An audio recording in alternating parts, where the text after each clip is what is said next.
Bem, o título desta conferência é O Maior Convite. Trata-se de um convite que foi enviado a toda a humanidade, desde que todos os grandes eventos da vida de Jesus aconteceram. Em João 2,19, Jesus disse: "Destruí este templo e em 3 dias eu o levantarei." Agora, obviamente, o templo era um tipo e serviu como protótipo de quase tudo o que Jesus representava.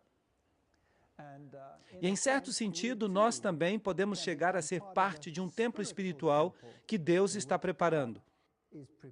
E ele diz: "O que vencer, farei dele um pilar em minha casa, em meu templo."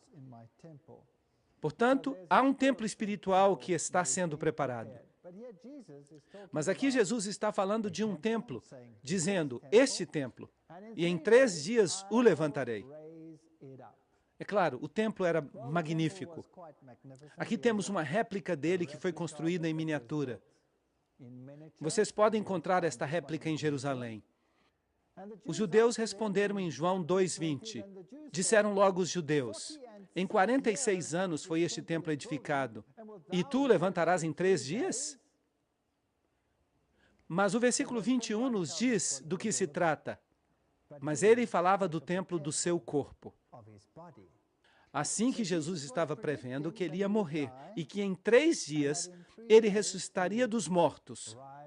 Os judeus utilizavam uma forma inclusiva de cômputo, de modo que se morreu antes do pôr do sol na sexta, esse foi o primeiro dia. No sábado repousou na tumba e no primeiro dia da semana ele ressuscitou. E qualquer porção de um dia se considerava um dia completo, de modo que esses foram 3 dias. E ele falou da sua ressurreição. Em Jerusalém temos este sepulcro aqui em um jardim. E algumas pessoas asseguram que foi o lugar onde Jesus descansou. E parece ser muito provável que este seja o lugar certo. Aqui há um sulco, e neste sulco deve ter havido uma pedra grande, uma pedra plana, gigante, que pode ter sido empurrada para ser retirada. Era assim mais ou menos que parecia. É um lugar interessante, que foi descoberto com escavações arqueológicas. Quando encontraram isso, se surpreenderam, porque parece que tudo se encaixa perfeitamente. Em uma de nossas primeiras conferências, nós falamos do lugar onde Jesus caminhou. E vimos alguns dados interessantes em relação a este mesmo lugar. O versículo 22 do capítulo 2 de João diz: "Portanto, quando ressuscitou dos mortos, seus discípulos se lembraram que ele havia dito isto e creram nas Escrituras e na palavra que Jesus havia falado." Agora, a que passagem da Bíblia estavam se referindo? Obviamente, as únicas escrituras que existiam então eram o Antigo Testamento. E no Antigo Testamento, o livro de Isaías é o lugar onde há uma história maravilhosa sobre o Messias e sobre a forma em que sofreria e morreria, e o fato de que seria crucificado entre criminosos. Eu acho que eles pensaram em textos como esse. 1 Coríntios 15, 14, 17 e 18 fala da importância da ressurreição. E se Cristo não ressuscitou, vã é a nossa pregação. Todas as grandes religiões do mundo veneram os sepulcros de seus fundadores, mas não o cristianismo. O sepulcro de Cristo está vazio. E nesta passagem está escrito: se Cristo não ressuscitou, vã é a nossa pregação, vã é também a nossa fé. E se Cristo não ressuscitou, vossa fé é vã. Ainda estais nos vossos pecados. Porque somente por meio da morte e ressurreição de Cristo podem ser perdoados os meus pecados. E isto é algo que o mundo deve compreender. Porque existe um movimento hoje que quer que todas as religiões do mundo se unam, como se estivessem todas no mesmo nível. Mas se você tira esta frase, então a salvação já não faz sentido. Então, aqueles também que dormiram em Cristo pereceram. Ou seja, aqueles que morreram em Cristo estão esperando a ressurreição, que é garantida por meio da morte e da ressurreição de Cristo. Ele foi as primícias dessa ressurreição. Mas como ele pode ser as primícias se a Bíblia fala que ele mesmo ressuscitou outras pessoas? E o livro de Judas diz que Moisés foi ressuscitado. A verdade é que há pessoas no céu que nem nunca morreram, como Elias e Enoque. Então, como explicar que Cristo é as primícias? Havia a oferta mexida. E Cristo, como primícias, ressuscitou junto com os que saíram dos sepulcros que foram abertos. E inúmeras pessoas foram ressuscitadas dentre os mortos na ressurreição de Cristo.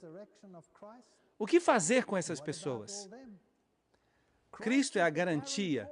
Em outras palavras, ainda que algumas pessoas tivessem sido trasladadas antes da morte de Cristo, elas o foram pela garantia de que Cristo morreria e seria ressuscitado dentre os mortos e venceria o pecado. Então sua salvação dependia, igualmente a nossa, da morte e ressurreição de Cristo. Este homem vos foi entregue pelo determinado conselho e presciência de Deus. Percebem a presciência? Deus sabia que ia ter êxito. Ele podia ter falhado? Sim, ele podia ter falhado. Ele era completamente humano e completamente divino. Mas ele nunca usou sua divindade, nem uma vez sequer, para se proteger a si mesmo, nem uma vez. E assim que em sua forma humana, em sua humanidade, ele podia ter falhado, mas ele venceu onde Adão falhou.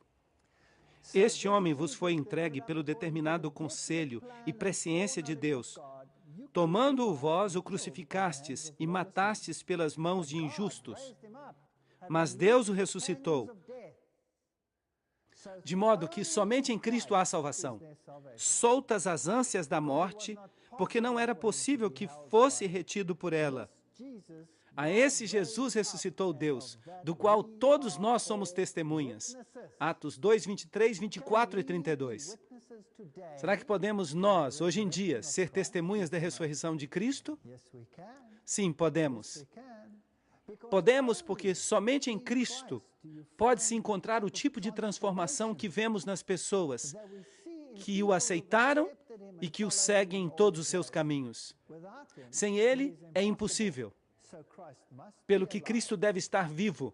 E se você escolhe caminhar com Ele e ter uma experiência com Ele, então você vai saber que Ele não está apodrecendo num sepulcro, mas que Ele é aquele que ressuscitou dos mortos e está sentado à destra do Pai. E logo depois da ressurreição, Jesus dá a comissão. Ide e ensinai a todas as gentes, batizando-as em nome do Pai, do Filho e do Espírito Santo. O poder pleno da Trindade, ensinando-os que guardem o que diz, todas as coisas que vos hei mandado. E eis que eu estou convosco todos os dias até o fim do mundo. Mateus 28, 19 e 20. Que tremenda comissão! E essa comissão abarca tudo. Não se pode deixar algo de fora, é preciso ensinar tudo. Portanto, uma relação que culmina no batismo está baseada na verdade, está baseada na palavra. Porque o que Cristo ensinou, seja através dos profetas ou pessoalmente, é a palavra de Deus. E não podemos tomar pedaços dela. Temos que tomá-la toda. Guardem todas as coisas que eu ordenei. Será que Cristo falou através dos profetas no passado? Claro que sim. Todas as coisas foram criadas por Ele e para Ele. E sem Ele, nada do que foi criado se fez. Assim que tudo, desde o princípio, vem de Cristo. O batismo é mencionado 80 vezes no Novo Testamento. Isso mostra a importância dele. Eu creio que não é apenas uma coisa passageira, pois é mencionado 80 vezes. João 3:23 diz, João batizava também no Enom, falando acerca de João Batista, junto a Salim, que é outro nome para Jerusalém, porque ali havia muitas águas. Então, para batizar, é preciso um pouco de água ou uma boa quantidade de água? É preciso uma boa quantidade de água, João 3:23. Portanto, o que significa ser batizado? A palavra grega é baptizo, que significa mergulhar, submergir, colocar debaixo da água. E deve haver também um significado específico, porque Deus não faz nada ao acaso. Tudo que Deus faz e diz tem sentido. Tem um significado espiritual profundo. Deus é um Deus que diz, assim é. Portanto, batizar significa mergulhar na água. E este é o Rio Jordão. E aqui está o lugar onde João Batista batizava, porque havia muita água. Mateus 3, 5 e 6 diz, e vinha a ele toda Jerusalém e toda a Judéia e toda a província ao redor do Jordão, e eram batizados por ele no Jordão, confessando os seus pecados. Mas o que é o pecado? Nós já aprendemos sobre isso. O que é o pecado? A transgressão da lei.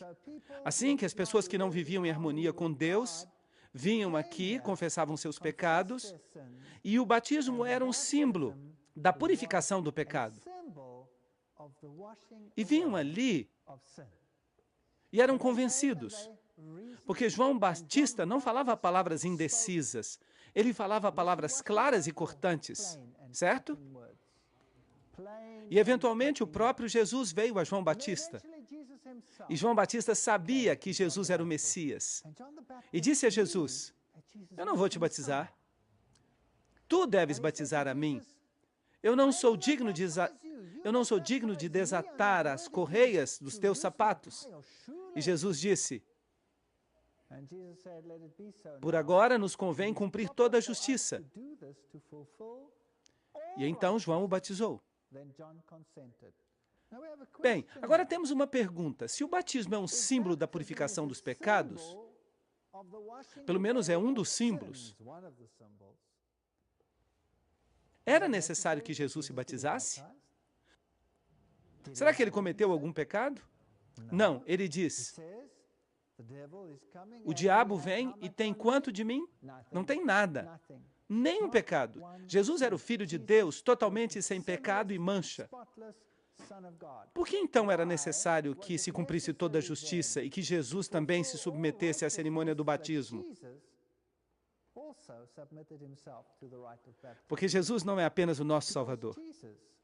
Não é apenas o nosso Deus. Ele é também o nosso exemplo. Assim que Jesus nos deu o exemplo.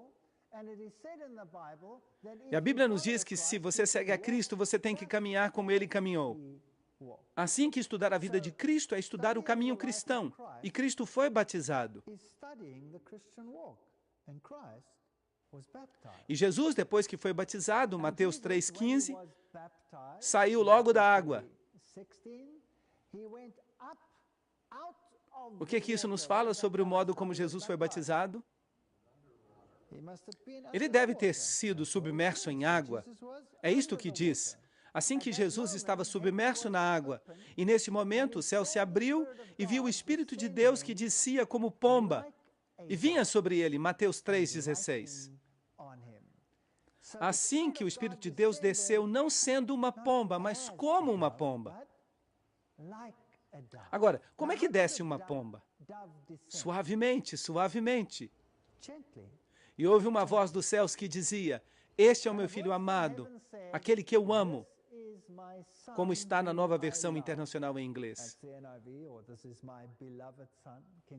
Em quem me comprazo, Mateus 3, 16 e 17.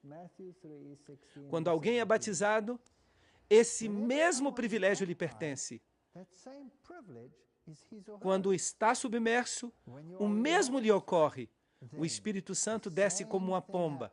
E Deus diz: este é meu filho amado ou filha amada, em quem eu tenho contentamento. De maneira que a pomba não necessariamente significa literalmente uma pomba, mas os atributos de uma pomba. A função do Espírito Santo. E isto é algo que vale a pena estudar.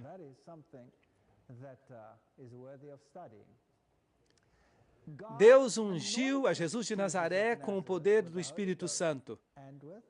Atos 10, 38. Agora, a palavra poder ali implica os meios, o mecanismo, os instrumentos, por assim dizer. Para dizer de modo simples e sem rodeios. Para fazer tudo o que ele ia fazer.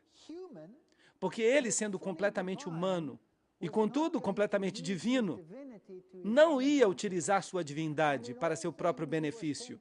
E em todas as coisas ele foi tentado, da mesma maneira que nós. Mas ele recorreu ao mesmo poder a que nós podemos recorrer. E ele andou fazendo bem e sarando a todos os oprimidos do diabo, porque Deus era com ele. Atos 10, 38. De maneira que no poder do Espírito Santo, ele saiu fazendo bem e pregando o evangelho da salvação. Por 3 anos e meio. E os fariseus haviam ouvido o que Jesus tinha feito e que batizou mais discípulos do que João. De maneira que João Batista não era o único que estava batizando. Mas Jesus mesmo não batizava. Os seus discípulos batizavam. Seus discípulos batizavam as pessoas do mesmo modo que João fazia. E por isso temos outra vez a pergunta: por que Jesus não batizava? Porque é ele que está tipificado no batismo. Ele é colocado como exemplo. Mas os seus discípulos batizavam. João 4, 1 e 2. Mas há outra coisa que é interessante sobre o batismo. Um tipo de pergunta que hoje é feita em relação ao batismo.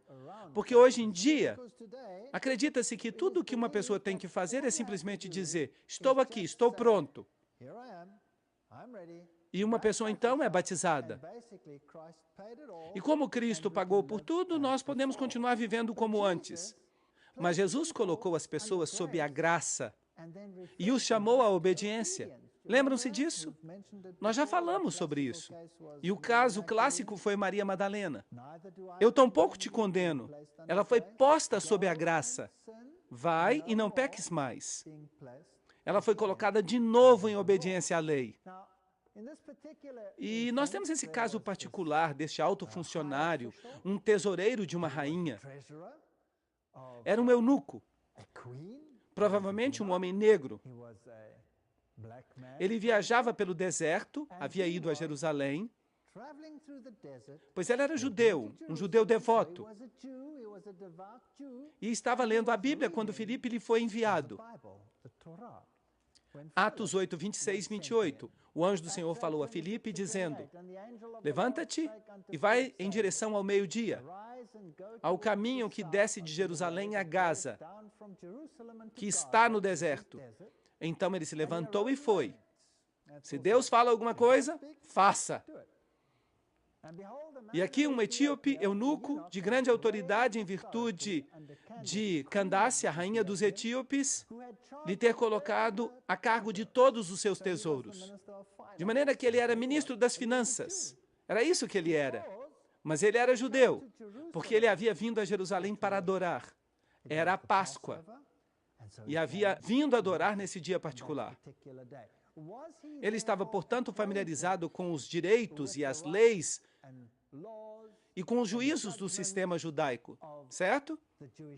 Sim, ele era um judeu devoto que havia vindo a adorar.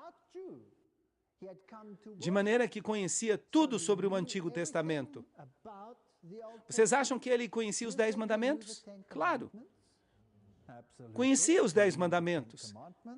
E havia vindo adorar. E estava sentado no carro e lendo o profeta Isaías. Atos 8, 26 a 28. E assim que Filipe chega até ele, é convidado a subir no carro, se senta com ele e fala com ele e diz: o que você está lendo? E ele responde: estou lendo o profeta Isaías. E ele pergunta: você entende o que você está lendo?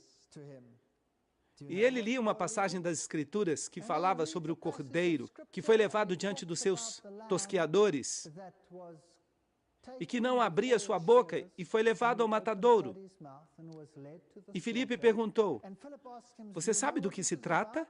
E curiosamente o eunuco disse: como posso saber se não há ninguém que me explique? É fascinante, Deus opera assim.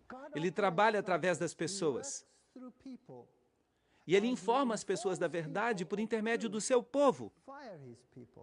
E aqui estava um judeu devoto que estava estudando o livro de Isaías e estava buscando encontrar uma resposta. E Filipe chegou ali para lhe dar essa resposta. Filipe o escutou lendo o profeta Isaías e perguntou: entendes o que lês? E ele respondeu: e como poderei entender se não há ninguém que me explique? E pediu a Filipe que subisse no carro e que se sentasse com ele.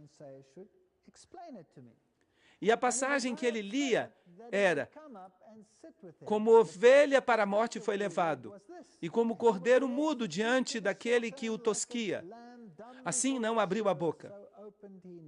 E Filipe deu a explicação. O que é que estava faltando a este judeu? Ele tinha a lei, tinha a Torá, sabia o que era ser obediente e seguir os preceitos de Deus, mas o que ele não sabia? Não sabia quem era o Messias. E assim, Jesus foi apresentado a ele por Filipe. Quando se deu conta de que este cordeiro havia sido sacrificado, que era o Cordeiro de Deus que tira o pecado do mundo, foi aí que disse a Filipe. E indo pelo caminho, chegaram a um lugar onde havia água. E disse o eunuco: aqui há água, o que impede que eu seja batizado? E mandou parar o carro. Ele conhecia a lei, conhecia a Torá, e agora havia encontrado o tesouro do céu. Jesus Cristo, o Salvador. E por isso ele disse: o que impede que eu seja batizado?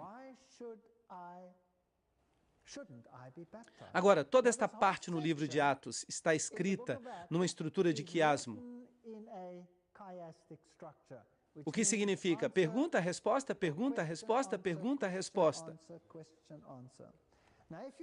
Agora, se você tem uma das traduções modernas da Bíblia, será difícil você encontrar este versículo.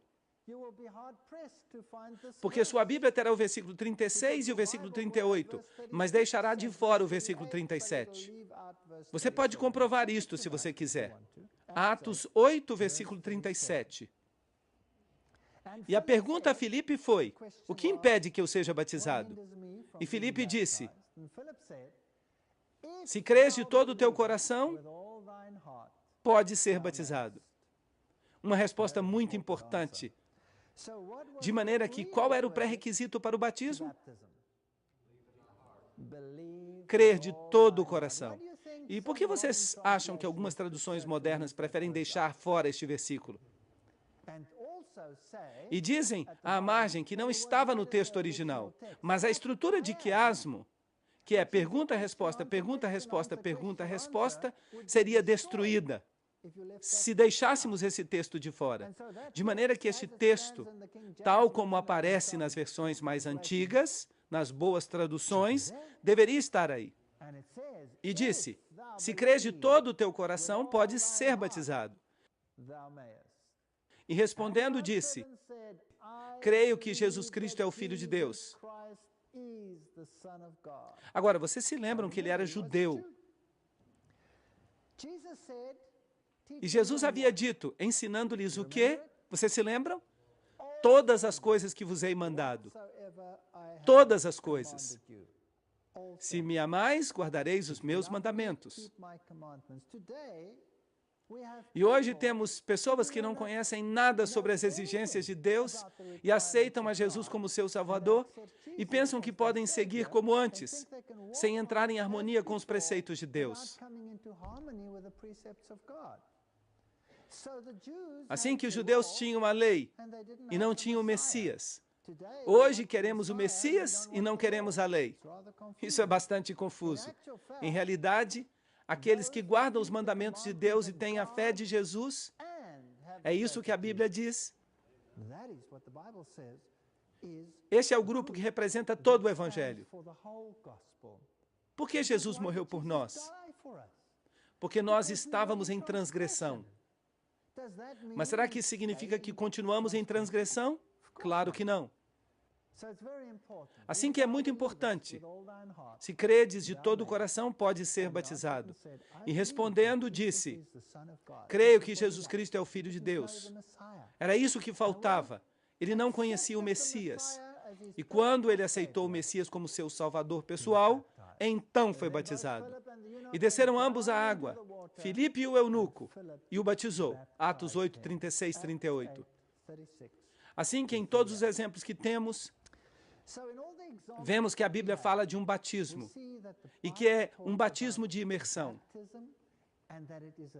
Agora, se nós formos até a igreja primitiva, veremos que na igreja primitiva também se batizava por imersão.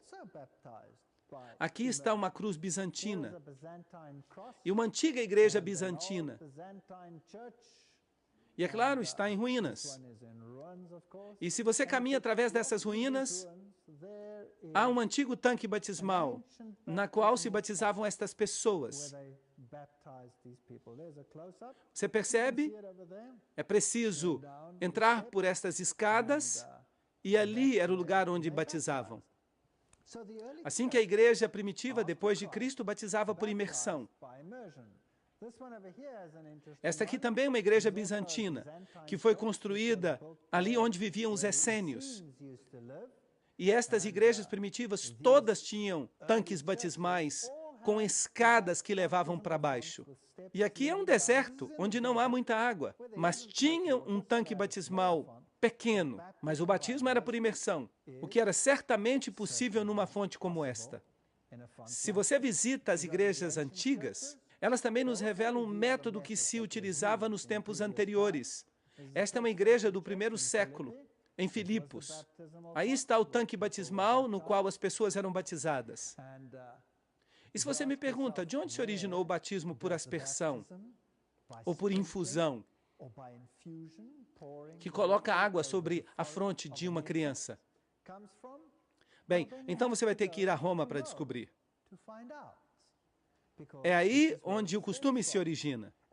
Mas se você vai às igrejas mais antigas de Roma, também ali você encontra grandes pias batismais. E aqui, na Capadócia, na Turquia, a cidade oculta de alguns cristãos na Idade Média, ali também o batismo era por imersão. E havia estes tanques batismais profundos, aos quais se tinha acesso por escadas. O batismo era por imersão. Alguns dos relevos e algumas das pinturas que temos desse período inicial, se vamos à Rússia, por exemplo, aqui temos o batismo do russo Vladimir o Grande, uma pintura na igreja primitiva bizantina. Hoje ali está uma igreja ortodoxa, e é um vestígio disso. Também vemos o seu batismo por imersão. E aqui temos um relevo antigo, no qual Cristo está sendo batizado. É um afresco da África. E ali está ele em pé na água, e tem água até a sua cintura. Então, onde é que está o batismo infantil? Se a Bíblia fala de batismo por imersão. E se a Bíblia diz, se crês de todo o coração, pode ser batizado. Será que uma criança pode crer de todo o coração? Será que uma criança pode tomar uma decisão? Quem toma a decisão pela criança? Os pais tomam a decisão pela criança. A criança não pode tomar uma decisão ainda, não tem capacidade de compreender, e por isso o fazem os pais. No Novo Testamento, Paulo diz que se há um casamento e só uma das pessoas no casamento está em Cristo, então o marido é santificado pela fé da esposa. Ou a esposa é santificada pela fé do esposo. E além disso, o que diz? Ou vossos filhos seriam imundos. 1 Coríntios 7,14. É um texto fascinante. Em outras palavras, quando vemos os bebês e as crianças pequenas, a responsabilidade da sua criação e de seu crescimento e de sua capacidade final para tomar uma decisão por si mesmos, esta responsabilidade recai sobre os pais. E por isso, o que Jesus fez com as criancinhas? As abençoou. E disse, deixai vir a mim os pequeninos, e não os impeçais. E as abençoou. E repreendeu a seus discípulos quando tentaram impedir que as crianças viessem a ele. Mas o batismo infantil não é bíblico. Vem de um rito antigo. Vem de Babilônia. Porque as crianças eram assim dedicadas neste sistema na antiguidade. Inclusive, tomavam algumas crianças e as submergiam. Mas a maioria era feita por infusão ou aspersão. No 6º século depois de Cristo, temos a introdução do batismo infantil. O Deus Jano, aquele de cabeça dupla, o que olha para frente e para trás, e que é equivalente à águia das duas cabeças, é dele que vem, porque supostamente ele nasceu 2 vezes. A água benta era usada para os batismos, e ela era criada tomando uma tocha do altar e submergindo-a na água, que depois se convertia em água benta. E hoje é a mesma coisa. Tomam uma vela, em alguns ritos, do altar, e a submergem na água, e simboliza o Deus Sol, submergindo nas águas da matriz, para renascer como Horus, o Salvador. É, portanto, daqui que vem este ritual. É daqui que vem a água benta. E por isso, a seguinte maldição foi pronunciada sobre os desertores da Igreja Católica. Que o Filho que sofreu por nós o amaldiçoe. Que o Espírito Santo que sofreu por nós no batismo o amaldiçoe. Seja maldito aquele que diz que são os adultos que devem ser batizados. Este é o livro História do Romanismo, página 510. Assim que Roma introduziu o batismo infantil para entrar em harmonia com os antigos ritos pagãos. E você pode ver que é daí que ele se origina, porque no rito pagão o Espírito Santo e Horus são a mesma entidade. Juno é a pomba, o símbolo do aspecto feminino da divindade, de modo que se considera o culto luciferiano. Então, Lúcifer é ao mesmo tempo homem e mulher. Juno e a pomba, que também é considerado como Espírito Santo. Nós lemos isso nos livros de Alice Bailey. E o que é interessante aqui é que diz que todos são um. Que o Espírito Santo que sofreu por nós no batismo o amaldiçoe. Será que o Espírito Santo sofreu no batismo da Bíblia? Não, o Espírito Santo desceu suavemente como pomba sobre Jesus. Quem é que ia sofrer e morrer? Jesus ia sofrer e morrer. E certamente o batismo que teve lugar não reflete esse batismo, mas reflete a submersão e a morte do Deus Sol, mas não de Jesus Cristo. Assim que a maldição do catolicismo romano, ela se refere ao batismo de adultos e nos diz de onde ela vem. O cardeal James Gibbons, na fé dos nossos pais, responde a esta pergunta. Por vários séculos depois do estabelecimento do cristianismo, o batismo foi conferido por imersão. De maneira que Roma admite isso, que a imersão total era a forma através da qual o batismo era realizado. Mas desde o século XII, a prática do batismo por infusão, isto é, derramar água sobre a fronte, passou a prevalecer na Igreja Católica, já que desta maneira o batismo era realizado com menos inconvenientes do que o batismo por imersão. Será que isso faz sentido? Isso não faz nenhum sentido. João 3,3 diz: em verdade te digo, o que não nascer de novo não pode ver o reino de Deus. Assim que nascer de novo representa morte e ressurreição, o batismo representa morte e ressurreição. Ressurreição que experimentamos em Cristo. Não foi até o Concílio de Ravenna, em 1311, depois de Cristo, que o derramamento de água foi oficialmente aceito como tendo a mesma validade da imersão no rito do batismo. Assim que os ritos pagãos foram introduzidos suavemente, e hoje em dia estão aí, enraigados, e as pessoas os seguem. Do contrário, você fica debaixo da maldição. Assim que, como todas as doutrinas estranhas que temos no mundo cristão de hoje, temos que ir a Roma para encontrá-las. Este sistema no qual a Igreja e o Estado trabalham lado a lado para obter uma forma unitária de religião, que será a adoração final do anjo com a tocha, o anjo caído, Lúcifer. Roma é muito impressionante, espetacular. Esta é a estátua de Moisés que foi esculpida por Michelangelo. E tem um pequeno talho no joelho. Nos dizem que Michelangelo olhou para a estátua e disse que era perfeita. E a atingiu no joelho com o cinzel e disse: anda. Mas é claro que ela não se levantou. Só recebeu um pequeno corte no joelho. Esta é a história que contam, eu não sei se é verdade.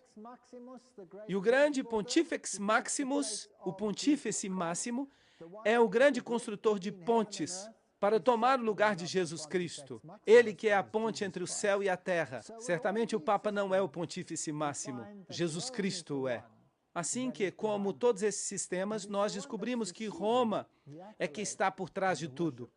É ela que recebe os elogios e a adoração hoje. Afirma-se que o batismo infantil traz a criança à família de Deus. E afirmam que este é o novo pacto que cobre todas as famílias. O batismo é uma consequência da aceitação de Jesus Cristo como seu Salvador pessoal, de haver aprendido todos os preceitos de Cristo, de havê-los aceito, de estarmos conscientes de que somos pecadores vivendo em transgressão à lei de Deus e que nossa única esperança é que a mancha seja lavada no sangue do Cordeiro e que assim caminhemos em harmonia com Cristo, em seu poder, por meio dele. O batismo é isso, e as crianças simplesmente não podem compreender isso. E aqui está uma pia infantil que encontramos no Vaticano. Não há espaço para imersão ali. A Bíblia diz em Efésios 4:5, um só Senhor, uma só fé, um só batismo. Mas quantos batismos há aí fora no mundo? Muitos ritos diferentes de batismo. Alguns batizam por imersão, por exemplo.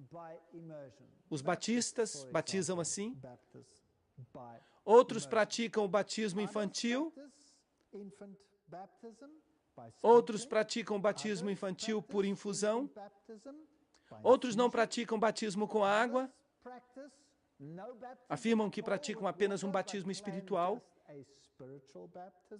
Uns praticam batismo por imersão, submergindo uma vez. Outros praticam o batismo por imersão, submergindo 3 vezes, em nome do Pai, do Filho e do Espírito Santo. E alguns praticam o batismo por imersão 7 vezes. Qual deles está certo?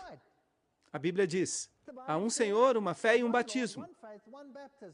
Certamente seria fácil resolver o problema. Basta ir à fonte de referência, não é mesmo? E qual é a fonte de referência? A Bíblia.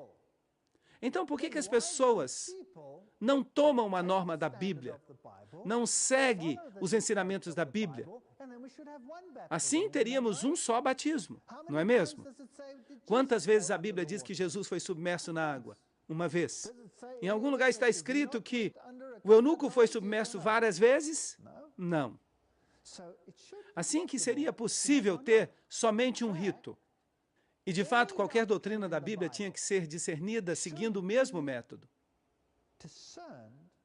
Se uma igreja diz que é de um jeito e outra diz que é de outro jeito, e as igrejas estão divididas todo o tempo sobre esses assuntos, certamente deveríamos ir à palavra de Deus e dizer: é isto que diz a palavra, façamos desta maneira. E se pode encontrar uma igreja que diz, isto é o que a palavra diz, façamos assim, em cada um desses aspectos, bem, então teríamos um Senhor, uma fé e um batismo. Mas, infelizmente, não vivemos num mundo assim. Então, vamos dar uma olhada no simbolismo do batismo para que possamos ver o que ele realmente significa. Em 1 Pedro 3:21, a água simboliza o batismo, não tirando as imundícies da carne com a aspiração de uma boa consciência para com Deus, mas nos salva pela ressurreição de Jesus Cristo. Assim que quando alguém é batizado, o que está comemorando? A ressurreição de Cristo. Mas agora o mundo cristão lá fora quer se lembrar da ressurreição de Cristo fazendo o quê? Observando o quê? Observando o domingo. Isso não é bíblico, não é bíblico. Você comemora a ressurreição de Cristo mediante a participação no batismo. E sabem o quê? A Bíblia nos diz algo interessante. Ela nos diz que uma pessoa é batizada e ressuscita em Cristo. Será que Jesus também instituiu um mini-batismo para nos lembrar deste evento? Sim, ele fez isso. O lava-pés. E ele disse: fazei isso todas as vezes em memória de mim. Fazei o que digo, e bem-aventurado sereis se o fizerdes. O lava-pés é um mini-batismo que nos lembra do batismo do renascimento que tivemos. Em certo sentido, você caminha pela vida e recolhe um pouco de pó aqui, um pouco de pó ali. E o rito solene da comunhão, quando você participa do corpo e do sangue de Cristo, é acompanhado então do lava-pés. E a Bíblia diz claramente que temos que fazer isto. Bem-aventurados sereis se o fizerdes, João 13:17. Mas muito poucos o fazem. Em verdade te digo, que se não nasceres da água e do Espírito, não podes entrar no reino de Deus, João 3:5. Mas será que o homem que estava na cruz, o ladrão, vai estar no céu um dia ou não? Sim. Ele foi batizado? Não. Então, como pode esse texto ser verdade? Bem, se você não tem uma oportunidade de fazê-lo, Deus julgará a sua intenção, o seu coração. E o que sabe fazer o bem e não o faz, diz a Bíblia, isso é pecado. Tiago 4:17. Deus passa por altos tempos de ignorância, Atos 17:30. Devemos levar todas essas coisas em conta. Em verdade te digo que quem não nascer da água, se não tem a capacidade e sabe, deve nascer da água e do Espírito. Sem o Espírito, não pode entrar no reino de Deus. E isto é algo muito sério, João 3:5. Portanto, Se lemos sobre o que aconteceu na igreja cristã primitiva, quando essas conversões começaram a ocorrer, eles ficaram profundamente comovidos pelas palavras dos discípulos, depois de haverem crucificado a Jesus, e disseram: irmãos, que faremos? E Pedro lhes disse: arrependei-vos. Que significa isto? Dar a volta. Alguém ia numa direção e agora vai na direção oposta. Alguém estava em pecado e transgressão e agora vai para o outro lado. E seja cada um batizado em nome de Jesus Cristo. Atos 2, 37 e 38. Em outras palavras, a questão que está em jogo é que Jesus era o Messias, a quem eles haviam crucificado. Eles quebraram a lei e crucificaram a Cristo, porque a lei diz: não matarás. E eles o fizeram, de maneira que tiveram que se arrepender, tiveram que aceitar a Jesus Cristo como seu Salvador pessoal e tiveram que ser batizados. Atos 2, 38 e 39. Arrependei-vos e batize-se cada um de vós em nome de Jesus Cristo para perdão dos pecados e recebereis o dom do Espírito Santo. Pois a promessa é para vós e para os vossos filhos e para todos que estão distantes, para todos que invocarem o nome do Senhor nosso Deus. E algumas pessoas dizem que esse texto concorda com o batismo de crianças, mas não é isso que ele diz. Ele diz que quando se aceita Cristo, então será abençoado de acordo com o Antigo Testamento em milhares das suas gerações. Deus atua segundo a decisão que tomamos. Assim damos a Deus o direito de interferir na nossa própria vida e de nos proteger. E recebereis o dom do Espírito Santo, de maneira que, quando uma pessoa é batizada, ela recebe um dom especial. Antes disso, a pessoa pode receber impressões da parte do Espírito Santo. Pode ser conduzida pelo Espírito Santo. Mas, em seu batismo, a pessoa recebe o dom do Espírito Santo. E esta promessa é para vós e para vossos filhos, porque os filhos estão cobertos pela decisão e pela fé dos pais. E para todos que estejam distantes, para todas as pessoas, para todos aqueles que invoquem o nome do Senhor nosso Deus. Assim que esta promessa vale para todos. 1 Samuel 15, 22 diz: é melhor obedecer do que sacrificar. Assim que se Deus diz isto, e se Deus diz que uma pessoa teria que se arrepender e ser batizado, então é melhor fazê-lo.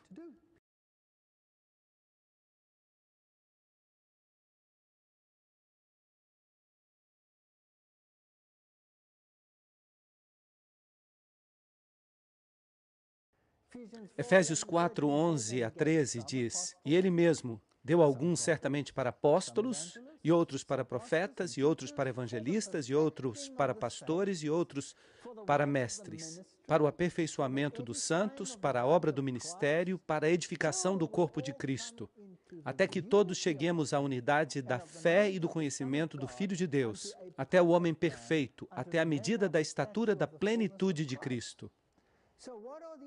Então, qual é o propósito desses dons que Deus vai outorgar durante o batismo? Eles são para o ministério, para o aperfeiçoamento dos santos, para a edificação do corpo de Cristo. Todos recebem uma parte. Até a pessoa mais humilde recebe uma parte. Inclusive aqueles que praticamente não têm nenhuma grande habilidade podem ser tão abençoados por Deus a ponto de se converterem em homens poderosos e gigantes dentro da igreja. Alguns têm a capacidade de orar, outros têm dons diferentes. Alguns têm o dom da hospitalidade. Quem é mais importante? Aquele que recebe alguém em sua casa, que consola as pessoas, ou o que prega o Evangelho? Quem é mais importante? Um não é mais importante do que o outro. Será que alguém pode dizer para o outro: eu não preciso de você?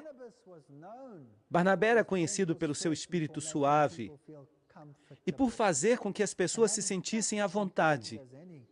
E isso é tão importante como qualquer outro dom, como ser evangelista, ou pastor, ou mestre. Seja qual for o dom, Deus dá a cada um para a edificação do corpo de Cristo, até que todos cheguemos à unidade da fé, Mas isto mais uma vez nos diz que o que nós vemos aí fora no mundo não pode estar certo. Não deveríamos ter 1.000 ou 2.000 religiões ou mais. Há uma só fé, um só Deus, um só batismo. Até que todos cheguemos a esta harmonia. Porque da maneira que no corpo temos muitos membros, mas nem todos os membros têm a mesma função, assim nós, sendo muitos, somos um corpo em Cristo. E o corpo de Cristo é a igreja. E será que os membros do corpo poderão fazer parte integrante de diferentes corpos que ensinam coisas diferentes? O que vocês acham? Se há uma verdade, um batismo, uma fé, podemos ter diferentes religiões e diferentes ensinos sobre assuntos que absolutamente não são bíblicos? Quando os comparamos com a Bíblia, sim ou não? Não. Sem dúvida, temos que entrar em harmonia quando se trata dos assuntos da fé. Assim, nós, sendo muitos, somos um corpo em Cristo e somos todos membros uns dos outros. Assim se fala da unidade no Espírito, de maneira que, tendo dons diferentes, segundo a graça que nos é dada, de maneira que Deus, durante o batismo, quando alguém se converte em parte do corpo de Cristo, essa pessoa é dotada do Espírito e Deus lhe outorga poder para fazer o que Deus escolheu que ele fizesse dentro do corpo. E nós somos testemunhas suas destas coisas, e também o Espírito Santo. Agora, escutem atentamente, Atos 5:32, o qual Deus deu a quem? Aos que lhe obedecem. Será então que todos recebem o dom do Espírito Santo? Não. Você precisa ser obediente aos preceitos de Cristo. Do contrário, este texto não se aplica. É preciso que seja obediente aos preceitos de Cristo. Assim que, em outras palavras, o eunuco era obediente aos preceitos das Escrituras, mas não sabia quem era o Messias. E hoje em dia, se aceitamos a Cristo como nosso Salvador pessoal, também temos que aprender a obedecer. É preciso ter as duas coisas. E este é um assunto muito importante, pois será um fator decisivo no final dos tempos. Ou não sabeis que todos os que fomos batizados em Cristo Jesus, fomos batizados em sua morte? Porque somos sepultados juntamente com ele para a morte pelo batismo. O batismo implica em morte? Sim, implica em morte. E, portanto, quando alguém está debaixo da água, a pessoa deixa de respirar. E isso simboliza a morte. Mas se continua sendo meramente um símbolo, então não é um batismo verdadeiro. Se eu morro a morte do homem antigo e ressuscito sendo o mesmo homem antigo, será que isso é um batismo genuíno? Claro que não. De maneira que se não me ensinam os preceitos de Cristo, se não me ensinam a entrar em harmonia com Cristo, então essa morte e essa ressurreição não tem de fato sentido. É preciso que eu saiba como entrar em harmonia com Cristo. Ou não sabeis que todos que fomos batizados em Cristo Jesus fomos batizados em sua morte, porque somos sepultados juntamente com ele para a morte pelo batismo? Agora, vocês sabiam que o mundo muçulmano acusa o cristianismo de ser uma religião fácil? Porque tudo o que temos que fazer é nos ajoelharmos e dizer: bom, Senhor, perdoa-me. E logo a pessoa se levanta e pode fazê-lo novamente. E se a pessoa é católica, ela pode ir ao sacerdote e pode confessar os pecados, e eles desaparecem, e a pessoa pode cometê-los de novo. Pode voltar a confessá-los, pode cometê-los de novo, pode voltar a confessá-los, e a pessoa sempre pode depender dessa confissão. E se uma pessoa está em pecado quando morre, a pessoa recebe a extrema unção. Em alguns casos, até mesmo depois de morrer, e tudo fica eliminado. Isso não é cristianismo, isso é paganismo, e não é certo. Os muçulmanos ensinam que se alguém faz alguma coisa errada, essa pessoa paga o preço imediatamente. Se trata de um ladrão, cortam-lhe a mão. E se a pessoa rouba 2 vezes, vai ser difícil roubar uma terceira, porque lhe cortam as 2 mãos. É isso que ocorre em alguns dos países muçulmanos. Então, a pessoa paga pelo que fez, e, portanto, essa é uma retribuição verdadeira da transgressão. O cristianismo é uma religião fácil, eles dizem. E é verdade que o cristianismo falso é, porque a pessoa abusa da graça de Cristo como uma desculpa para seguir levando o estilo de vida que tinha antes. Mas será que isto é certo? O verdadeiro cristianismo exige uma pena de morte, de tal maneira que a pessoa morre e é sepultada com ele por meio do batismo na morte, a fim de que ressuscitou dos mortos pela glória do Pai, assim também nós andemos, o que diz aqui? Em novidade de vida. Romanos 6, 3 a 4. Não se pode continuar vivendo a vida velha. Tenho que ser transformado. Quando recebo o conhecimento do Filho de Deus, que morreu por mim, e me ensinam todas as coisas que Ele ordenou, e eu aceito que eu estou em transgressão da lei de Deus, e aceito o dom da salvação em Jesus Cristo, eu sou então batizado, sepultado com Cristo no batismo. Assim que quando Jesus morreu, potencialmente toda a humanidade morreu com ele. E quando ressuscitou, potencialmente toda a humanidade ressuscitou com ele. Mas Deus honra o nosso livre-arbítrio. Quando escolhemos segui-lo, aceitamos esse rito de morrer em Cristo e ressuscitar em Cristo, recebemos uma nova vida. Nós renascemos. E a menos que recebamos esta nova vida, nós não somos salvos. Temos que entrar em harmonia com Cristo. E Cristo obedeceu aos mandamentos do seu Pai, certo? Então, será que devemos observá-los nós também? Sim. A obediência é um pré-requisito. Mas as pessoas não querem isto hoje em dia. Elas querem uma graça barata. Dizem, tudo o que tenho que fazer é crer e eu sou salvo.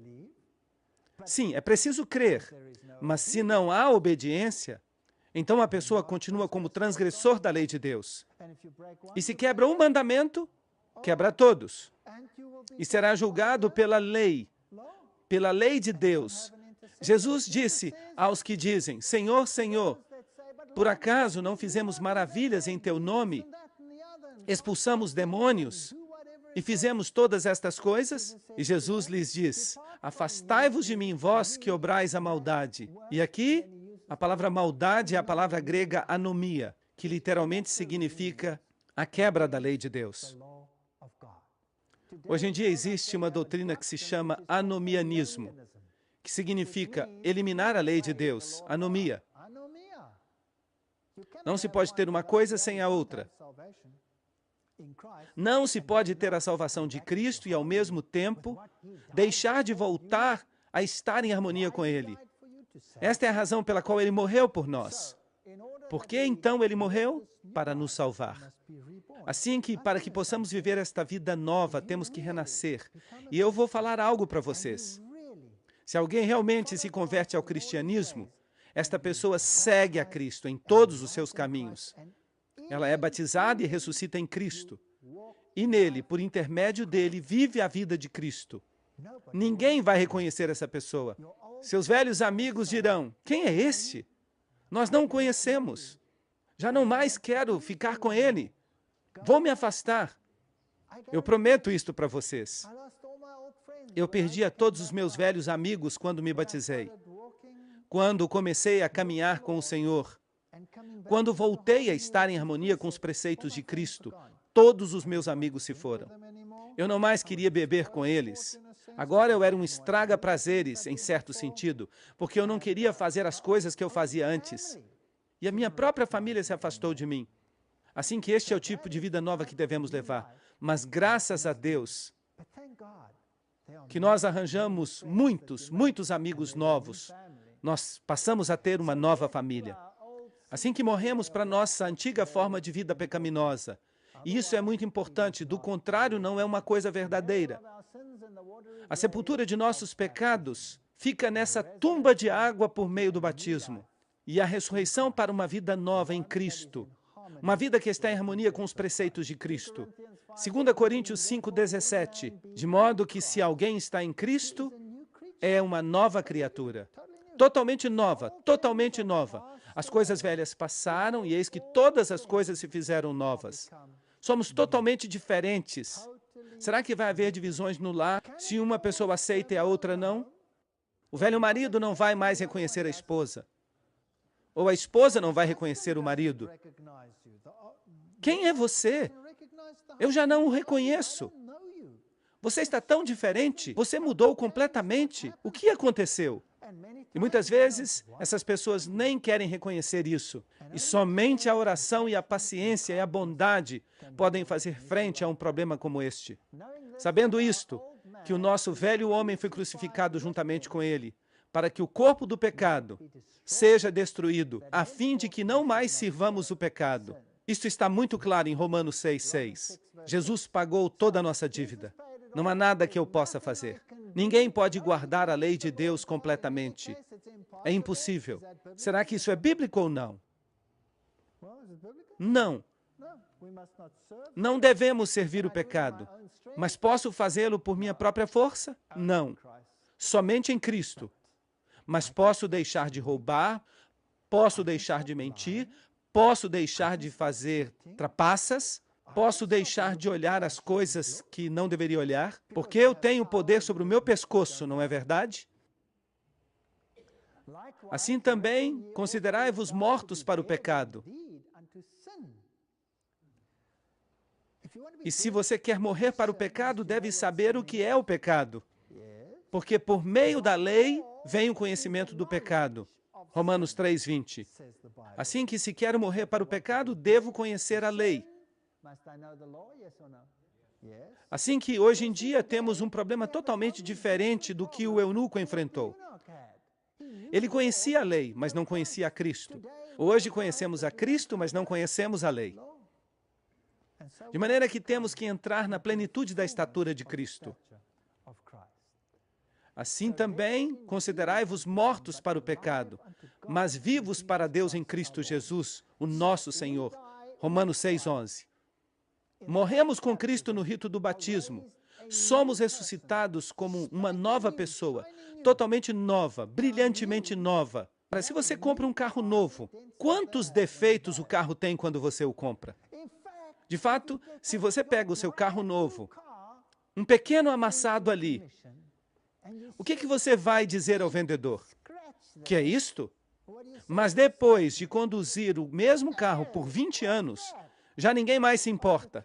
Mas quando o carro é novo, as pessoas são muito exigentes, não é verdade? Assim como está brilhantemente novo, quantos amassados pode haver num carro novo? E o que acontece se você está dirigindo esse carro e começa a ouvir um barulho? Você volta logo à concessionária e pergunta, o que está acontecendo? Eu pensava que era um carro novo. Novo significa novo. Uma pessoa totalmente nova. Quantos defeitos, quantos pecados, quantos problemas tem esse indivíduo? Não tem nenhum. Tudo acabou. Você se apresenta diante de Deus como se nunca tivesse pecado. Com Cristo, estou crucificado. Estive morto, mas agora vivo. E já não vivo eu, mas Cristo vive em mim. Assim que se me vanglorio e digo, eu tenho o poder de fazer isto agora. Isso tampouco é bíblico.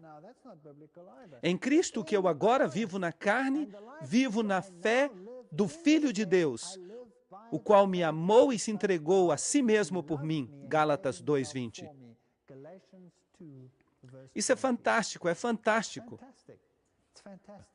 Será então que eu viro uma marionete de Cristo? Cristo não me controla como uma marionete e diz, você é uma marionete, tem que fazer isto e aquilo.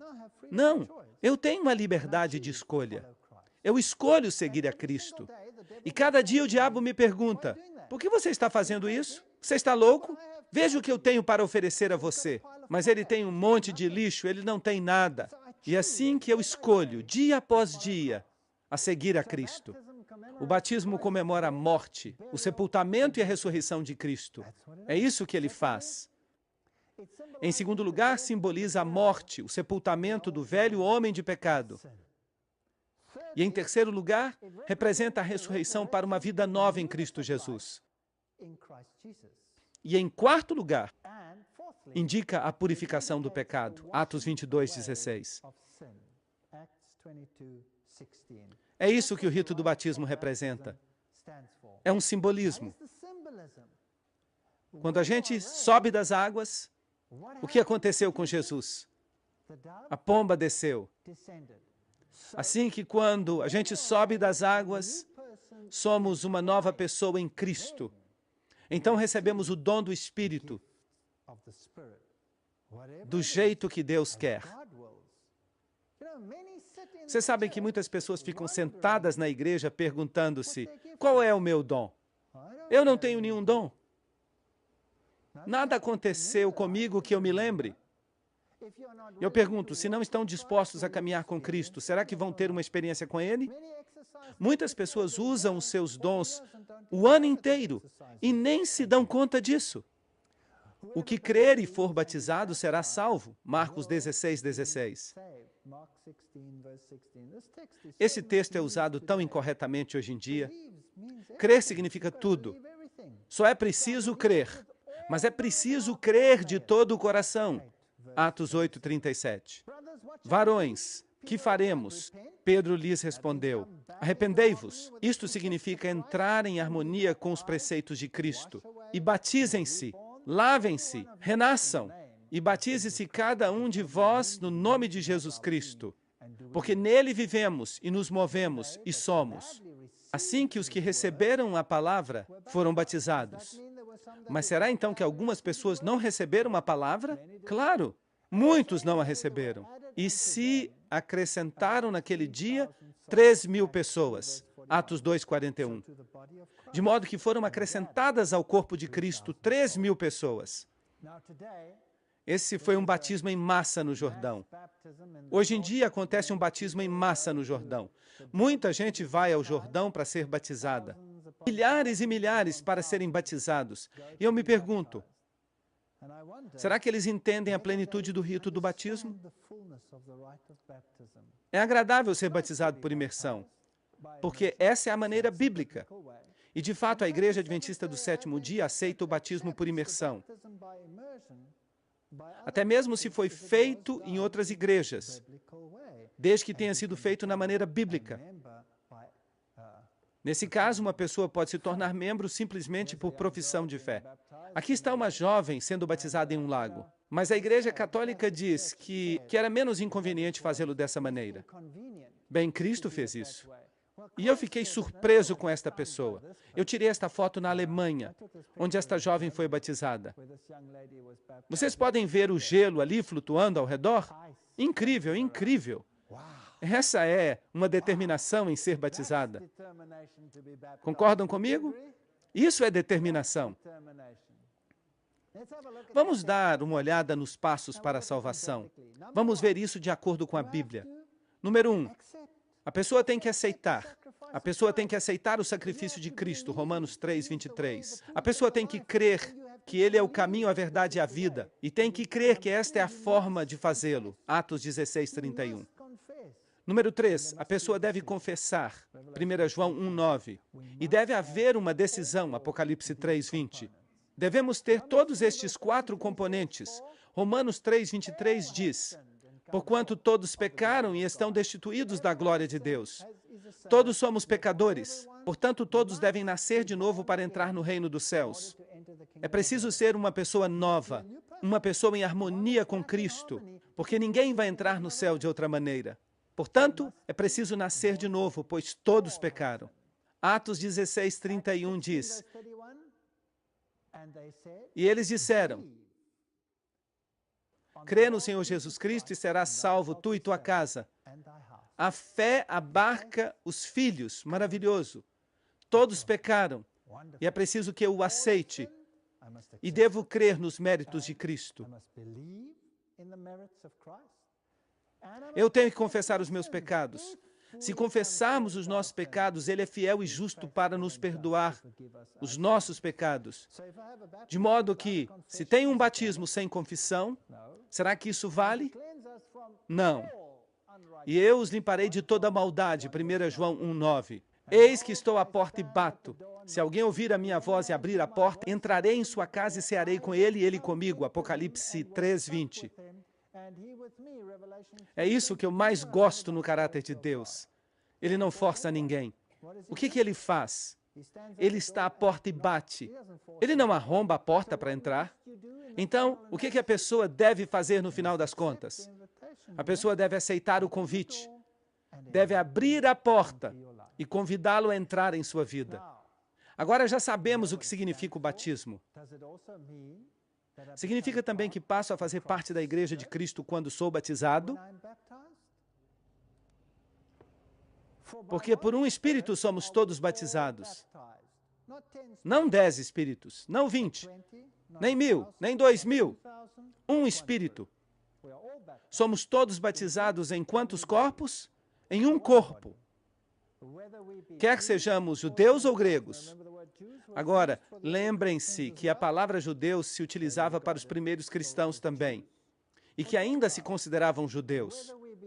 Quer que sejam servos ou livres, pois a todos deu de beber de um mesmo Espírito. 1 Coríntios 12:13. Só há uma verdade, não há 10 verdades, milhares de verdades. E o Senhor acrescentava a cada dia à igreja os que eram salvos. Atos 2:47. Assim que quando alguém aceita o rito do batismo, quando alguém aceita Jesus como seu salvador pessoal, quando alguém se batiza, a pessoa se converte e passa a fazer parte do corpo de Cristo. E este corpo de Cristo, que doutrinas ensina? Todas as doutrinas. Porque por um só Espírito fomos todos batizados em quantos corpos? Em um corpo. E Ele é a cabeça do corpo que é a igreja. Colossenses 1:18. Sim, o batismo por imersão é pessoal, mas também é corporativo. Quer dizer que a pessoa passa a fazer parte do corpo de Cristo. Mas, e essa história do rebatismo? Se uma pessoa foi batizada, mas digamos que não foi batizada da maneira que está de acordo com a totalidade do princípio bíblico, o que acontece então? Será que deve ser batizada de novo? Vamos ver o que ocorreu em Atos 19:1-5. Paulo, depois de passar pelas regiões superiores, chegou até Éfeso. E falando a certos discípulos, lhes disse: recebestes o Espírito Santo quando crestes? Eles haviam aceitado a Cristo, eram crentes. E eles lhe disseram: nem sequer ouvimos que há um Espírito Santo. E então lhes disse: em que, pois, fostes batizados? E eles disseram: no batismo de João. Agora, João pregou o batismo de arrependimento. Mas o batismo em Cristo implica em fazer parte do corpo de Cristo e receber o dom que lhe outorga poder para pregar a Cristo. E disse Paulo: João batizou com o batismo de arrependimento, dizendo às pessoas que crescem naquele que viria depois dele, isto é, em Jesus Cristo. E quando ouviram isto, foram batizados no nome do Senhor Jesus. Atos 19:1-5. E algumas denominações dizem que, bem, isso significa que só devemos batizar no nome do Senhor Jesus. Mas o próprio Senhor Jesus disse: batizem em nome do Pai, do Filho e do Espírito Santo. Esta é a parte messiânica. É preciso primeiro se dar conta de quem é o Messias. Mas quando a pessoa é batizada, ela é batizada na plenitude da divindade.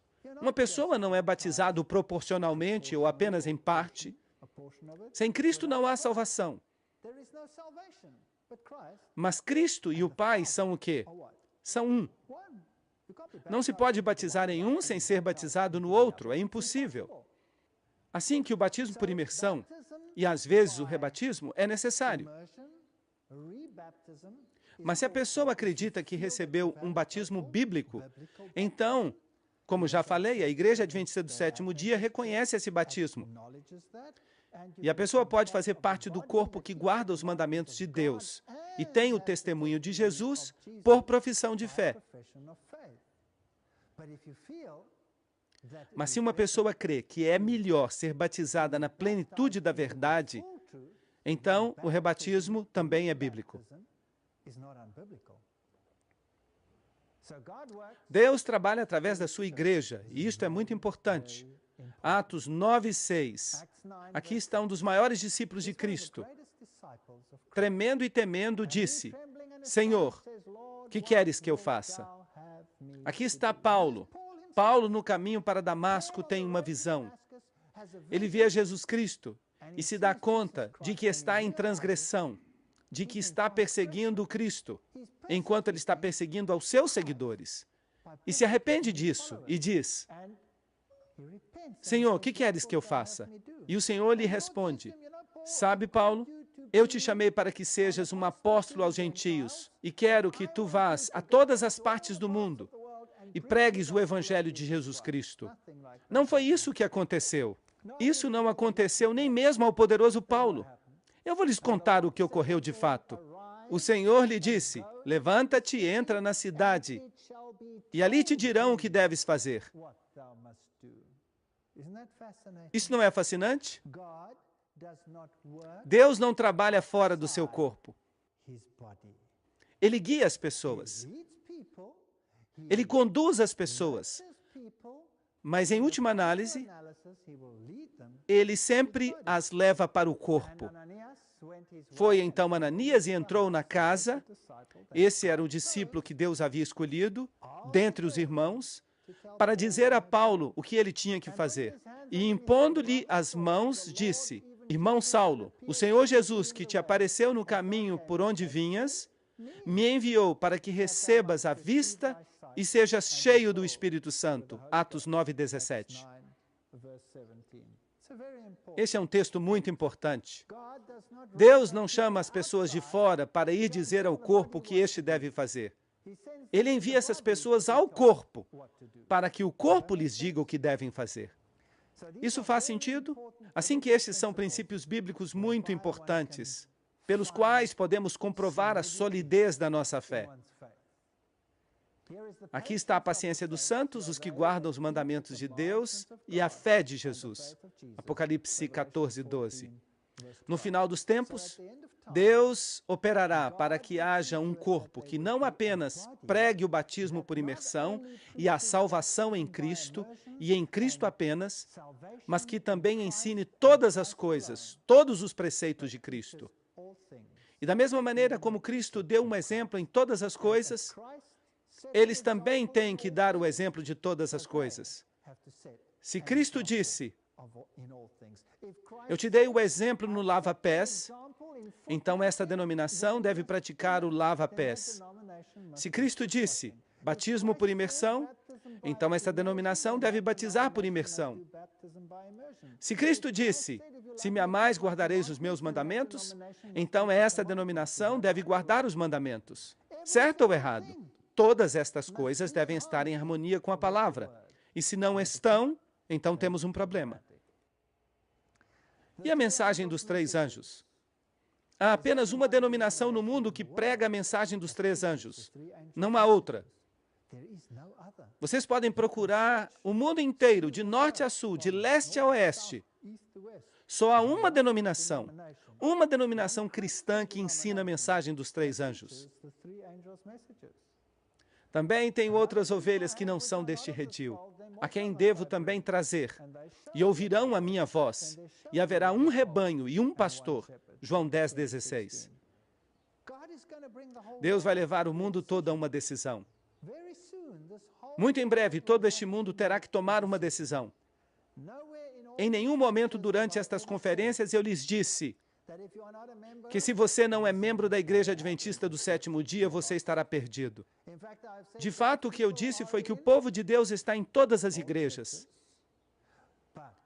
Mas Deus vai pedir contas de todos nós.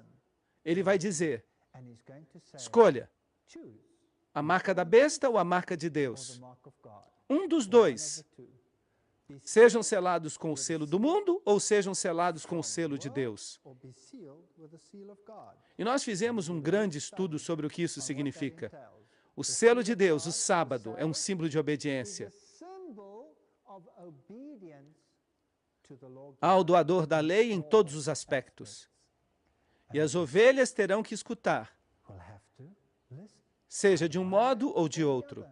Mas não te peço somente por estes, mas também pelos que hão de crer em mim pela palavra deles.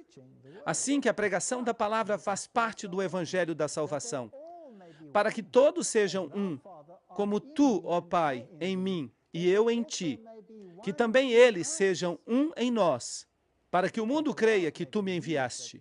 João 17, 20 e 21.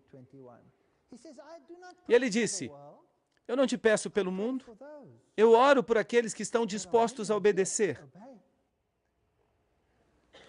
E eu sei que nós passamos por muitas coisas juntos. Eu sei como eram as coisas nos dias de antigamente. Assim também será em nossos dias. Mas eu não estou desanimado. Sabe, nós temos visto os números declinarem e declinarem e declinarem. Mas isto é normal. Quando nós pregamos a plenitude da obediência em Cristo e a aceitação de Jesus Cristo como Salvador pessoal, esta não é uma mensagem popular. Como seria se pregássemos alguma coisa menos problemática? De maneira que, se você pensa que este é um ensino duro, e se pergunta, será que realmente eu tenho que mudar a minha vida? Será que de verdade eu tenho que morrer? Será que o velho homem de pecados tem mesmo que ser enterrado? Será que não posso ficar com um pouquinho dele? Será que não posso ficar com um pouco de transgressão? Será que eu tenho mesmo que entrar em harmonia com todos os preceitos do Decálogo? Será que não posso continuar observando o domingo, por exemplo? Será que isso não é possível? Este é um ensino duro e exige muita entrega. Sim, exige muita entrega. João 6,60. Ao ouvir essas coisas, muitos de seus discípulos disseram, dura é esta palavra, quem a pode ouvir? E João 6,66. E naquele momento, muitos dos seus discípulos voltaram atrás e já não caminhavam com ele. Nós vimos a mesma coisa acontecer aqui durante estas conferências, a mesma coisa. João 6,67. Jesus disse aos 12, quereis por acaso ir também com eles? E o que responderam? Simão Pedro respondeu, Senhor, a quem iremos? Apenas tu tens as palavras da vida eterna. Sim, só há uma verdade. E essa verdade é o caminho, a verdade e a vida. E conduz a Cristo. E Cristo nos leva à obediência. Então não há outro caminho. Portanto, estamos diante de uma decisão. Vou fazer isto ou aquilo? Se quero ter vida e sei o que é correto, mas não faço isso, então o que isso significa para mim? Diz a Bíblia que é pecado. E por isso eu tenho que tomar uma decisão. Alguns vão dizer, há muitas coisas que eu não compreendo ainda. Há muitas coisas que eu não entendo. Não posso tomar uma decisão ainda. Não entendo muitas coisas. Mas por quanto tempo poderão adiar isso desta maneira? Talvez para sempre? Eu também não entendo todas as coisas, certamente que não. Eu acho que eu vou continuar aprendendo para o resto da minha vida, até mesmo durante a vida eterna. Vejamos o que a Bíblia diz sobre esta questão. Salmo 97, 11. A luz está brilhando para o justo e a alegria para os retos de coração. Eu acredito que todos que estamos sentados aqui hoje, nós estivemos juntos em toda esta série de conferências.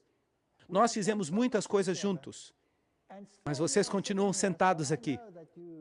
De modo que eu sei que vocês receberam esta luz. Eu sei que não foi fácil, mas vocês ouviram. Salmo 112, 4. Resplandeceu nas trevas a luz para os retos. E você começa a entender como tudo se encaixa. Há tantas perguntas. Por que isto? Por que aquilo? Por que não é de outra maneira? Como podemos todos pertencer à mesma coisa? Como é que se pode salvar? Todas estas perguntas, se você é realmente reto de coração, Deus vai lhe dar a resposta. Salmo 119, 130. A exposição de tuas palavras ilumina. De maneira que se não está baseada na palavra, se não é bíblica, então essa luz não é necessariamente de Deus. Provérbios 4, 18. Mas a senda do justo é como a luz da aurora, que vai brilhando mais e mais até ser dia perfeito. De maneira que vai brilhando mais e mais, à medida que continuemos a avançar. Ninguém pode chegar a um ponto em que diga, eu já sei de tudo. O que você sabe é que você descobriu uma coisa. Eu posso pegar um conto, eu posso pegar um livro de ciências. Eu sou professor de fisiologia. E há um livro de fisiologia que eu sempre usei. Eu uso há tanto tempo que eu nem mais preciso me dar ao trabalho de abri-lo. Você pode vir às minhas aulas e eu consigo recitá-lo de memória. Mas ele fica na sala. Eu não necessito abri-lo, pois o livro não muda, é exatamente o mesmo. Ontem, hoje e amanhã. É claro que a gente precisa se manter atualizado, mas eu não me preocupo com este livro. Mas a Bíblia eu já estudo faz 16 anos. E ainda hoje eu fico grandemente impressionado pelo que eu leio no versículo que eu já pensava conhecer. Todo dia. Na vida cristã, a gente continua aprendendo para sempre. Então, esta desculpa de não seguir a Cristo, enquanto não tenhamos um conhecimento completo, ela nunca será superada, a menos que demos um passo pela fé. Nenhum dos sacerdotes e dos governantes creu. E esta é uma pergunta importante. Se isto é verdade, quantas conferências nós tivemos juntos aqui? Até me esqueci, são umas 30 e poucas. E cada uma delas parecia ser a verdade, certo? Será que alguém pode levantar a mão? Quantos concordam que era verdade? Eu já vejo algumas mãos levantadas. Agora sim, parece mesmo que era verdade. Era verdade. Então, onde estão os peixes grandes? Por que não estão aqui? Onde estão os demais? Onde estão os teólogos, os sacerdotes, os pastores? Por que não se apressaram a vir aqui se isto é verdade? Parece que o mundo não muda mesmo. No passado, tampouco eles vieram. João 7,32. Os principais dos sacerdotes enviaram sentinelas para que o prendessem. Nem sequer se incomodaram em ir ouvi-lo. Enviaram alguém em vez disso. Vão e prendam este homem. Ele é irritante. Vocês sabem o que eu mais gosto na fé que eu professo? É que eu não tenho que ocultá-la. Eu posso entrar num local público, posso reservar a maior sala do mundo, e posso estar aí e posso pregar. E ninguém poderá me dizer que não é assim, porque eu nunca disse uma palavra de mim mesmo. Eu simplesmente coloquei uma citação atrás da outra na tela. Não foi isso que fizemos? E como vocês reagiriam então se alguém lhes dissesse, não deem ouvidos a ele? E se Roma viesse aqui e me condenasse dizendo, como se atreve este homem a dizer estas coisas? E se me prendessem por dizer estas coisas? Tudo o que eu lhes diria é, nunca disse uma palavra. Foram eles mesmos que as disseram. Vão prender a eles e não a mim. Foram eles que disseram. Então, esta fé não é algo que eu tirei do ar. Está baseada no fundamento bíblico. E eu a posso defender em todas as partes. Não tenho que ficar batendo de porta em porta como um ladrão, passando um folheto para obrigá-los a fazer isto ou aquilo. Eu não os forcei a estar aqui. Estão todos sentados aqui por seu livre-arbítrio, escutando e comprovando versículo depois de versículo, revisando. Eu tenho aqui uma carta de uma pessoa que foi comprovar essas coisas na internet. Será que isso é mesmo assim? E eu gosto disso. E ela fez uma pesquisa sobre o dia escuro, procurou a data e, incrível, ali estava. O dia escuro da Nova Inglaterra, até o dia de hoje, sem uma explicação. E as pessoas vêm a mim e me dizem, sim, eu confirmei. Cada palavra, cada palavra. Mas os chefes dos sacerdotes enviaram os oficiais para detê-lo. E no versículo 46 eles voltaram e disseram aos sacerdotes, lamentamos muito. Onde está ele? Nós os enviamos para detê-lo. E eles disseram, é que ninguém nunca falou como este homem. Ninguém nunca. Ninguém nunca lhes deu tanta coisa para pensar como Jesus. No versículo 47, então também vocês se deixaram enganar? Responderam os fariseus. Acaso creu nele algum dos governantes ou dos fariseus? Bem, estamos no mesmo barco, infelizmente. Até nos tempos bíblicos, alguns fariseus e escribas creram, mas a maioria não creu. Mas vários creram. Nicodemos creu, apesar de ter vindo no meio da noite, temendo que pudesse ser visto, mas creu e se converteu em uma força depois disso. E eu lhes digo que são milhares e milhares que estão aceitando esta verdade. Milhares, milhões, no mundo todo aceitando esta verdade e sendo acrescentados a cada dia. Milhares, milhões. Na América do Sul, todos os dias, 2 ou 3 mil se acrescentam. Todo dia. Agora, faça uma soma com o passar do tempo. Milhões de pessoas estão vindo para a verdade. Se vocês fizerem um levantamento e averiguarem quantos adventistas do sétimo dia há, vocês vão descobrir no levantamento que há mais adventistas do sétimo dia do que nos livros da igreja.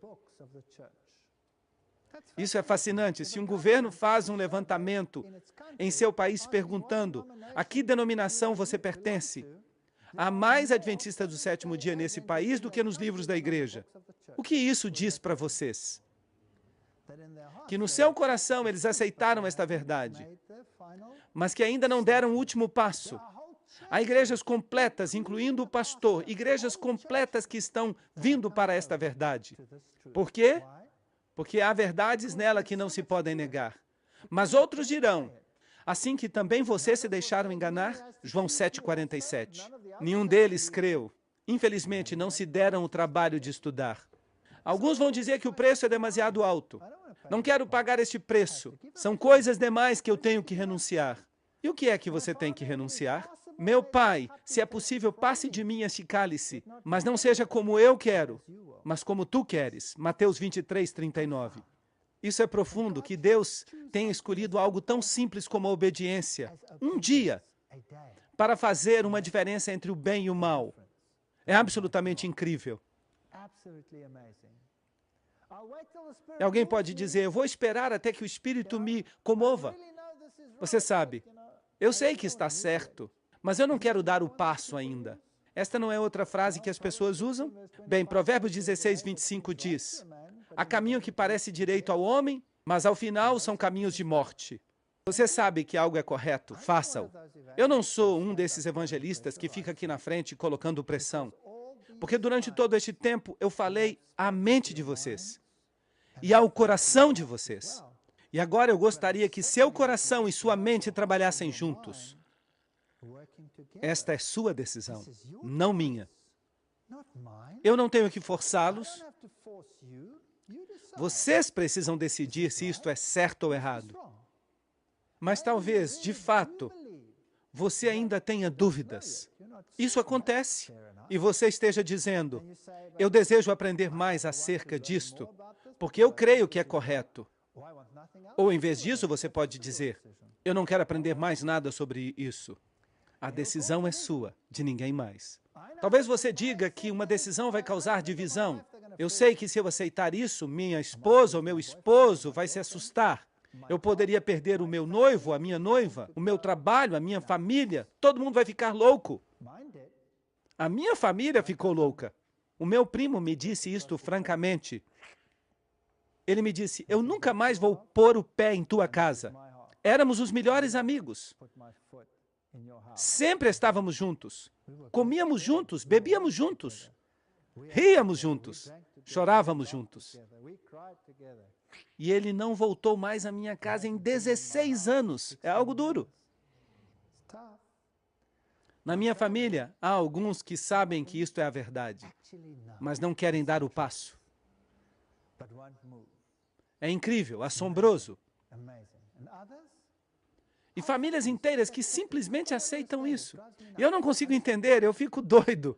Sou tão zeloso. Famílias inteiras, pai, mãe, tio, namorado, namorada. Eu dei estudos bíblicos em minha casa a um grupo de pessoas. Há uma jovem que estava namorando com o meu filho. Foi o meu filho que a trouxe para o estudo bíblico.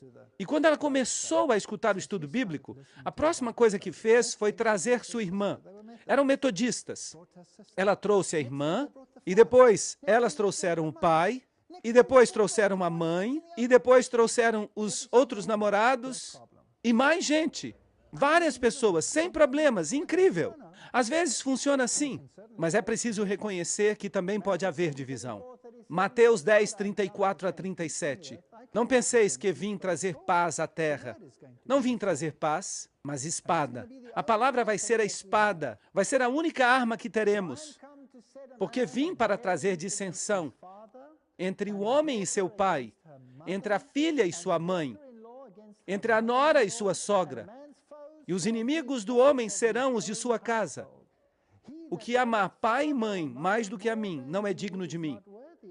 O que amar filho ou filha mais do que a mim, não é digno de mim. Sabem de uma coisa? A Bíblia já tratou de todos esses assuntos. Não há escapatória disso, a não ser dizer que o que não toma sua cruz e segue depois de mim, não é digno de mim. Mateus 10, 38. Isto implica numa cruz. Isto significa que é uma carga. A pessoa tem que levantá-la e tem que seguir a Cristo. Isto não significa que somos indivíduos desgraçados e miseráveis. Mas sim, há uma cruz, há uma carga. E sabem qual é a maior carga?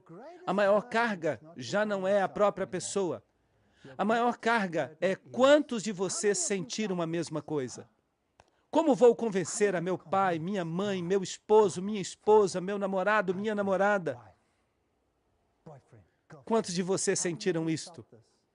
Posso ver algumas mãos? Posso ver algumas mãos. Esta é a carga. A carga é a mesma carga que Cristo tinha, uma carga pelas almas. A minha esposa se sentou e chorou quando escutou estas mensagens pela primeira vez. Ela não chorou por si mesma, ela chorou por seus pais. Pelo seu pai, ela amava o seu pai. Ele era um homem tão amável e agora está morto. Tão bom, tão generoso. Era tão divertido estar perto dele. Ele pertencia à nova era. Era um alto maçom, um ocultista e adorava o diabo. Incrível, isto dá medo.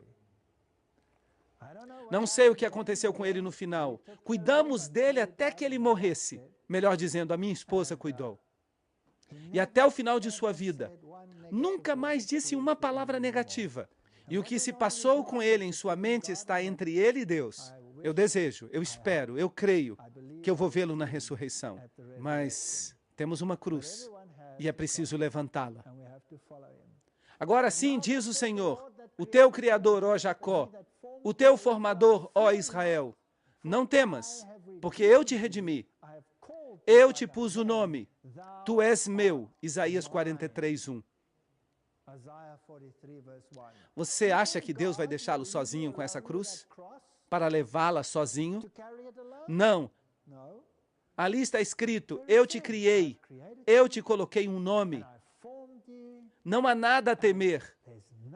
É Ele que diz, não temas. Esta foi a nossa temática. Estes foram os temas sobre os quais discutimos. E há muito mais. Nós nem sequer começamos ainda. Nós tivemos algum seminário sobre Daniel? Não. Nós demos um toque ou outro sobre Daniel. Será que nós tivemos um seminário do Apocalipse? Não. Nós demos um toque ou outro sobre o Apocalipse. E por que eu estou falando desses livros? Porque eles se referem particularmente ao nosso tempo, ao final dos tempos. Nós nem sequer falamos de Isaías, que é um resumo da Bíblia em uma palavra profética. O meu livro favorito, Isaías, é incrível. Há tantas admoestações neste livro. Nós nem sequer lemos os Salmos juntos para determinar o que dizem. Alguns deles são escatológicos, alguns deles são messiânicos, alguns deles são consolatórios, alguns falam sobre o significado do arrependimento, mas nós não lemos a Torá juntos, não fizemos nada disso. Nós demos uma visão panorâmica sobre esses preceitos e princípios. Há muita coisa ainda para aprender e vocês vão continuar aprendendo mesmo depois que eu for embora. Eu não vou estar aqui, mas não sou eu em quem vocês estão interessados. Vocês estão interessados em Jesus Cristo. É Ele que realmente importa. E quando vocês passam a fazer parte de um corpo, vocês servem a Jesus Cristo. Você não fica olhando ao redor dizendo, aquela pessoa está fazendo isso, aquela outra pessoa está fazendo aquilo. Não é da nossa competência saber se as pessoas estão fazendo bem ou não. A nossa competência, a nossa tarefa é seguir a Cristo e seguir os seus preceitos e entrar em harmonia. E isso significa que eu posso ir ao meu irmão e dizer, irmão, por que você continua fazendo isso quando a Bíblia, em realidade, diz isto e aquilo? Em amor, nós podemos fazer isso. Não há nada de mal nisso. Não esperem a perfeição, mas esperem a verdade. E não se deem por vencidos, até que hajam encontrado toda a verdade. Sigam a Cristo e Ele vai ajudá-los. Não temam, Ele os redimiu. Assim que nós não terminamos todos os assuntos ainda, mas nós chegamos num ponto no qual podemos tomar uma decisão. Por isso, eu gostaria de convidar a todos os que tomaram uma decisão, a todos que chegaram à conclusão de que isto é verdade, eu gostaria de convidá-los a que fiquem no final desta conferência para que possamos discutir como vocês poderão continuar. Para onde ir depois disto? O que fazer para cumprir com o rito do batismo? Ou se você não está pronto ainda, o que deve fazer? Onde você pode obter mais coisas? Não podemos simplesmente fugir do corpo de Cristo. Atos 2:47. Eram acrescentados a cada dia. Portanto, eu gostaria de convidar a todos os que estão convencidos e que ouviram esta verdade até agora, a que fiquem aqui depois que terminarmos. E vamos falar brevemente, apenas brevemente, com respeito ao que fazer no caminho daqui por diante. E alguns de vocês sentem que talvez estejam prontos para o batismo. Eu quero unir-me ao corpo. Outros talvez se sintam de maneira diferente. É somente uma decisão, mas antes disso, oremos. Pai Celestial, graças, Senhor, pela verdade. Graças pela palavra que é verdade. Desde a primeira página até a última. E graças pelo exemplo que Tu has dado em Cristo Jesus. Ajuda-nos a manter os olhos fixos em Ti e a seguir-Te em toda obediência. Senhor, por favor, entra no nosso coração e na nossa mente e ajuda-nos a tomar decisões corretas, a fim de que Te sigamos por onde quer que Tu nos guies, e não aos lugares onde os homens tentam nos levar. Graças por cada uma das pessoas que esteve aqui a cada noite. E graças, Senhor, porque Tu estás falando ao nosso coração. Senhor, há muitos que conheceram esta verdade, que a conhecem faz anos, incluindo eu mesmo. E eu, Senhor, esta noite, juntamente com eles, quero voltar a entregar a minha vida a Ti e dizer, Senhor, se por acaso eu tropecei ao longo deste caminho, se eu cometi erros, por Tua graça, Senhor, eu Te peço que ainda que o homem justo caia às vezes, que Tu o levantes de novo, e que aqueles que querem entregar suas vidas a Ti, Senhor, nesta noite, em nome de Jesus. Amém.